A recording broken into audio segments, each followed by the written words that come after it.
Assalamu alaikum, and welcome back to the Conversation Piece podcast.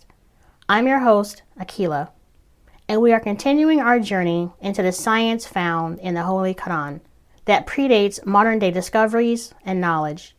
How the majestic Qur'an offers a seeker a chance to not only marvel at the creation of mankind, but the world around them. Allah, subhanahu wa ta'ala, is the owner and creator of everything we see, and He knew we would have questions. But are we willing to open our hearts, eyes, and mind to seek the truth? Surah 41, Ayat 53. We will show them our signs in the horizons and within themselves until it becomes clear to them that it is the truth. But is it not sufficient concerning your Lord that He is over all things a witness? This is how I see that verse. Our Creator is stating He will show you signs in the horizon and within themselves. Allah subhanahu wa ta'ala will show you evidence outwardly as far as you can see. So expand your mind and vision, and inshallah, your horizon, your outlook, your understanding, your knowledge will expand. And inwardly, within us, we as His creation were born with fitrah, an innate sense of goodness and purity that if we tap into, we will see the truth. But remember, we were also given free will.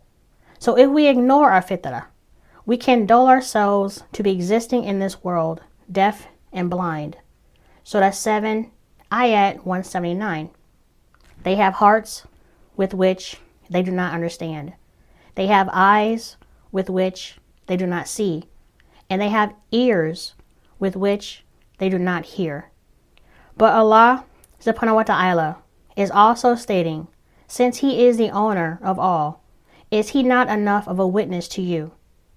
O believers, if you believe in Him, you believe in the truth, because He, Allah subhanahu wa ta'ala, will not lead us astray. In this episode, and in previous episodes, when translating from the Qur'an, you might have heard the word we. For those new to Islam, let me explain. As Muslims, we believe in one God, Allah subhanahu wa ta'ala, which translates to the God. The word we sounds plural, but it is understood to be known as the royal we.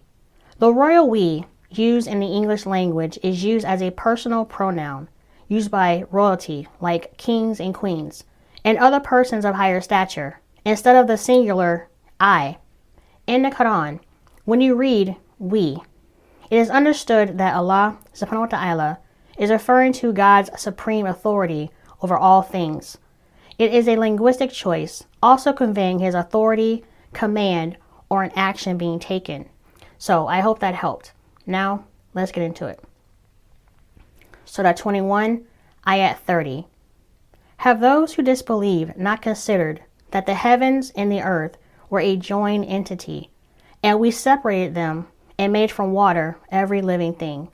Then will they not believe? Allah subhanahu wa ta'ala is posing a question to us. Have they not considered, thought about, pondered that the heavens and the earth were once one?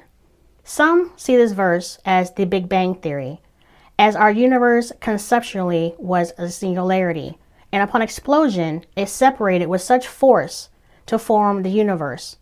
This concept is known as quantum entanglement or cosmic web, where everything in the universe has a connection. Close to being 14 billion years old, there is evidence that the universe is still expanding from the Big Bang at or faster than the speed of light.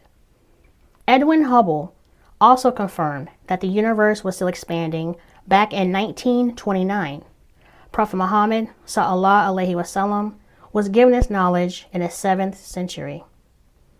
Here's another interesting scientific reveal in the Quran, Surah 53, Ayat 49, and that it is He who is a Lord of Sirius. Sirius is the brightest star in our galaxy with the naked eye. In the Quran, it actually names the star, the only name besides the sun in the Quran, and Allah subhanahu wa ta'ala is confirming His authority over it. In 7th century Arabia, they knew of the star, but not of its physical properties or behavior, like ancient civilizations before it who attributed mythical or astrological importance to it. This verse affirmed it is part of Allah's creation. Another reveal in the Qur'an, Surah 51, Ayat 47. And the heavens we constructed with strength, and indeed we are its expander. Allah subhanahu wa ta'ala has 99 attributes, and one of them is the expander, al-Basit, often referred to Allah's extending His grace and mercy on His believers. One could also extend this to His creation as well. He is the owner and creator of all, so He can extend His mercy and grace to whatever His creation as He wills. Let's explore how NASA sees the expanding of the universe. There is gathering evidence to build support for the idea that the universe is expanding faster over time, a phenomenon called cosmic acceleration. Now let's explore energy, vibrating energy. Are people energy? In a scientific and even spiritual sense, yes, we are made of energy. Surah 55, Ayat 29. Everything in the heavens and the earth acts Him. Every day He is bringing about a matter. If we are energy and we are creation, and everything in creation is motion, we do give off vibrations. We can sense these vibrations or vibes in other people. As Muslims, we pray to Allah subhanahu wa ta'ala 5 times a day, and at the end we ask Him for forgiveness, for guidance, for mercy, for grace, for blessings. And with the planets and universe being in constant motion, the concept of vibrations in the universe can apply to the concept of string theory. Surah 36, Ayat 38. And the sun runs on a course towards its stopping point. That is the determination of the exalted in might, the knowing. This verse is deep and complex. From a spiritual perspective, the end of time can represent the day of judgment, when this physical earth, as well as the sun, will cease. And it states in Surah 81, Ayat 1, when the sun is wrapped up in darkness. See, the sun will lose its light. Scientists believe that in about 5 billion years, the sun will lose its fuel. From a scientific perspective, the sun has a course. It orbits the center of the Milky Way at a region near the constellation Hercules, also known as the solar apex. But Allah subhanahu wa ta'ala knows best. As for the universe, Surah 81, Ayat 15 through 16. So I swear by the retreating stars, those that run their courses and disappear.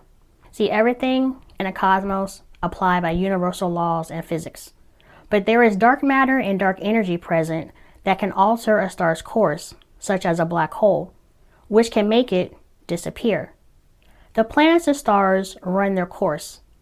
They follow the laws of physics, a pattern of routine behavior. Thereby, they run their course.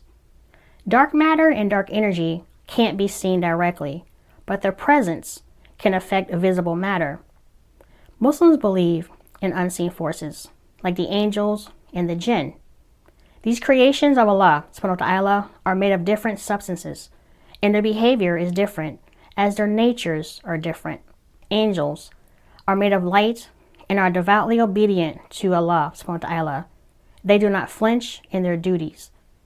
And the Jinn are made of smokeless fire, and like mankind, they were given free will. They have the capacity to obey or disobey, to choose between right or wrong. Iblis is a Jinn, and through his disobedience and rebellion devolved into Satan, Shaitan. In the Muslim faith, we do not believe he is a fallen angel, and does he not influence and shape behavior. Check out my episode, Love and Hate, The Art of Satan, Shaitan, where I explore his intention on bringing about mankind's downfall. Surah 2, Ayat 2 through 3. This is the book, about which there is no doubt, a guidance for those conscious of Allah, who believe in the unseen, establish prayer, and spend out of what we have provided for them. This verse clearly lays out the beliefs and pillars of Islam. Qur'an makes things clear. Now, I've been told that I can be a bit wordy, and I'm trying to make short, digestible, informative videos. So I will end it here. Besides, we all have short attention spans now anyway, right? In the next episode, I promise, Inshallah, I will cover quantum tunneling and more. The Qur'an has so much knowledge throughout, and I want to do it justice in trying to analyze the verses. So, inshallah, I will get to it as much as I can. So please be patient with me. I'm not a scholar. I'm still a student myself. But inshallah, we will go through this journey together. So, until next time, stay open and reflective. Assalamu alaikum. Peace be with you.